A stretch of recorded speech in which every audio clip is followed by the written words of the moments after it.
think you guys have done through your scrimmages so far?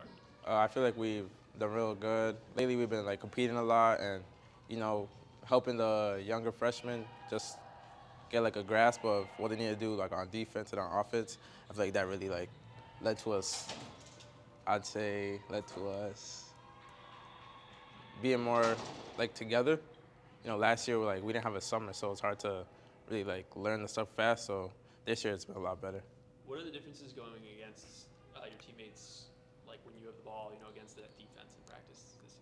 I feel like it's real good. Like Ronnie, Scotty, they work me whenever I'm on the grade team. So I feel like that just makes it a lot easier in the games. What's different about this team from last year? I feel like we know the system.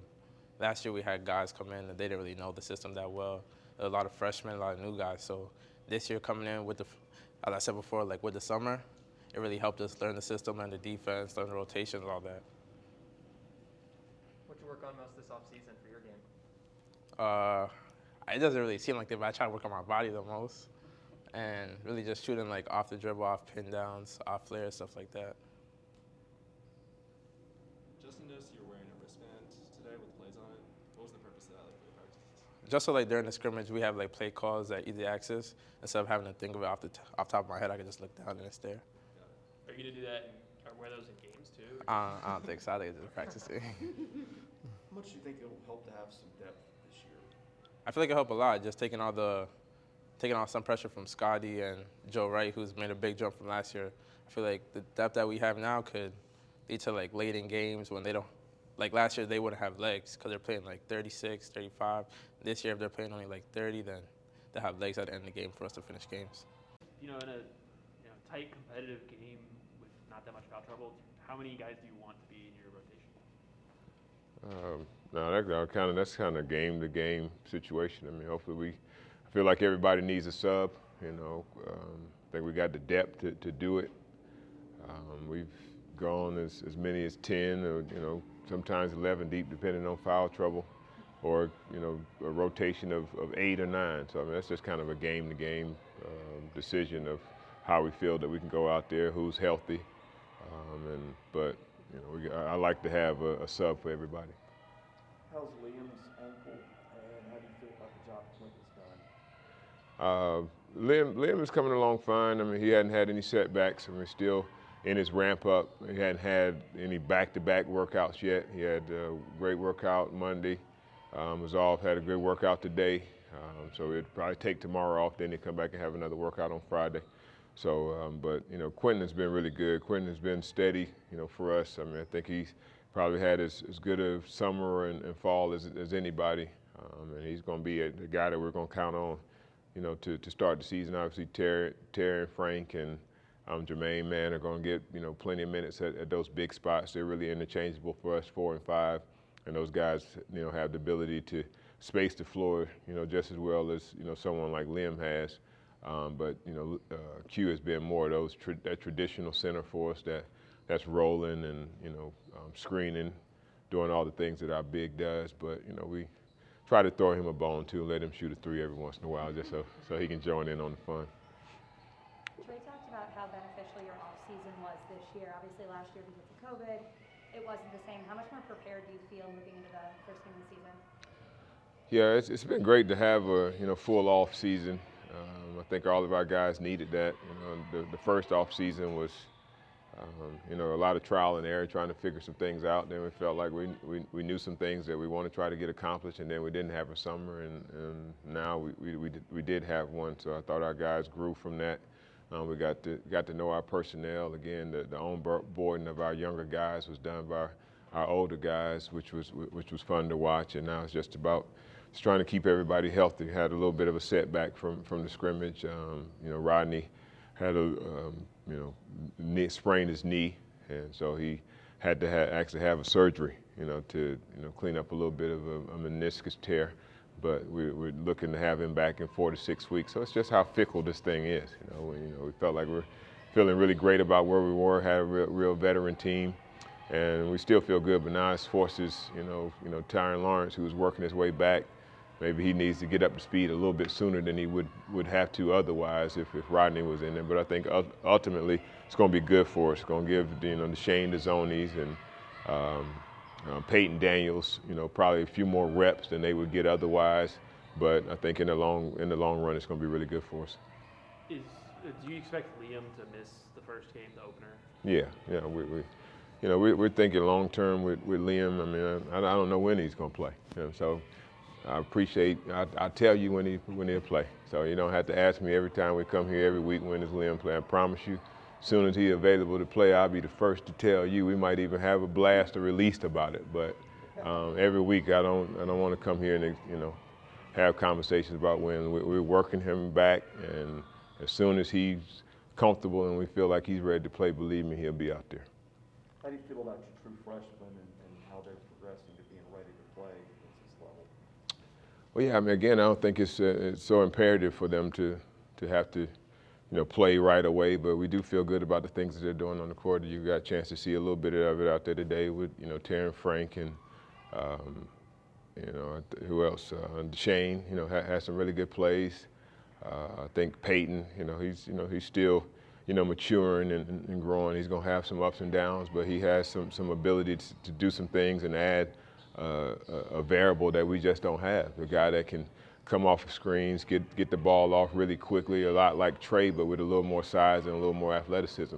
So I think those guys, and defensively, he has the ability to guard the ball and really have a presence, guarding the ball. So, I mean, I just think those guys' main thing just need to follow the lead of their leaders. I told them, after, kind of watching our scrimmage games, what you need to do is just go back and watch watch Scotty and watch Rodney and the things that they did in the game. If you can find a way to bring what they did in those scrimmage games to what we do, then you're going to find a way to earn yourself some minutes. You mentioned Quentin, I think, you're allowed to take a three every now and then. It seemed like just about everybody's got the green light in your offense. Is that fair to say?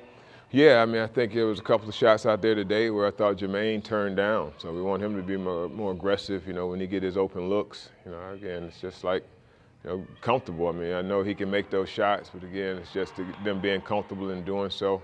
Like I said, we're not going to have a heavy dose of, Quentin taking threes, but I mean, I just think it's we get us in a good situation where, we feel good. We got a good one in hand. I might draw something up for him to knock it down because he works on it. He's out there with shooting with Scotty and Taryn right now, working on those games. So I think that's something by the time before he's done here, he'll be a guy that, with the right shot, the right open shot, feel comfortable that he can step in. He's grown leaps and bounds from the time that he stepped on this campus to where he is now as a basketball player, and I think he's going to continue to do so.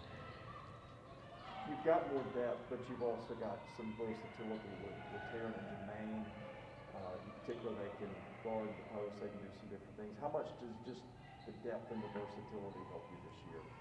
Yeah, I mean, again, it's just getting to it. Again, we just lost some depth and some versatility for probably 4 to 6 weeks. That a big piece that we were counting on. And but again, you just look at it as a positive. Obviously, it's a little setback, but I think it's a setback to help our group. But we do have some different lineups that we could throw out there. We could be really big. We can go small. With Miles at the 5, and that's a tough cover for 5 men to have a guy that can space the floor the way he does and still have the ability to guard and rebound the ball from that position from our standpoint. But Jordan playing some point guard and doing different things there. We got some versatility, but it's just about us continuing to work on combinations. I really like the versatility defensively. Being able to, even though we want to be in coverages, sometimes when you can switch, it makes things a little bit easier. You never want to start out with that because I think when you start switching, it's hard to build those principles and identity of your schemes. But, once you learn those schemes, it can definitely bail you out, and obviously having a big 7-footer behind us too is going to help, really give us an extra layer of protection, on the defensive end as well. You've got Scotty on offense, and then whenever Liam gets back, does having those kind of linchpins on each end of the court help, kind of define roles, and almost how does that change from last year in terms of having sort of an elite guy on one end and on the other? I guess, to build Well, yeah. around? No, I mean, I think, Scotty, we got a lot of guys that can do some different things. I mean, I think, Scotty, yeah, he has another gear where he can go score the basketball, but, Jordan can go get 25 points. We get guys going. I mean, obviously, Liam is a guy that we feel like can go, get 25 points. Scotty can get 12. We got guys that can do that. We got guys that can get hot. Miles Studi can have a night where he can pour in 25 points for us. Trey can do that. So it's just about trying to find the hot guy. And these guys, they're our younger guys. We don't want to have to put the pressure on them that we did with those guys in the past. Kind of throwing them into the fire, but just with where they are and what they're doing right now, we want the game. Just play the game. I've always felt like the ball is going to gravitate to the best players. They're going to get their opportunity. They're going to get their shots. The hierarchy is going to figure itself out. I don't have to try to define that. It'll figure itself out. How are your returning players defensively compared to where you left off with those guys a year ago? They're better. We're better. Just from seeing, things and how we want to guard. We've tweaked some things, to our defense. Just trying to, make opposing offenses see more bodies than maybe they have in the past. I wouldn't consider it maybe completely a pack line defense, but we're doing a lot of things where we're just trying to, have, guys who want to just go and drive the basketball and put pressure on your offense, want them, to have to deal with who's guarding them, but feel like they're getting support from the guys behind them. And I think, schematically we've grown and we look a lot better in what we're doing with that. One thing we noticed in the defensive end today was just like sending a lot of traps at Scotty. Is that something like to prepare him, or is that more like a defensive strategy you're probably looking to use this year? No, I mean, that's what we do. I mean, we're aggressive on ball screens. We're aggressive on, dribble handoffs, for the most part. We're getting certain teams. It kind of varies on different teams that, we're not so much worried about their shooting. You can have two on the ball and make them, really be aggressive and blitz it and do different things. But when you got teams that maybe, say, for example, Alabama, who want to space the floor and whatnot, then we try to guard ball screens with just two people, Instead of us trapping and somebody having to rotate, we just try to guard it with those two so we can stay home close to the shooter. So that's just kind of a game-to-game decision. And I think we got a number of different teams in our non-conference that gives us those different looks of teams in our conference. And I think that was kind of the strategy of how we scheduled this year so that we could, face teams in the non-conference that gives us some similarities of the teams that we play during the SEC play.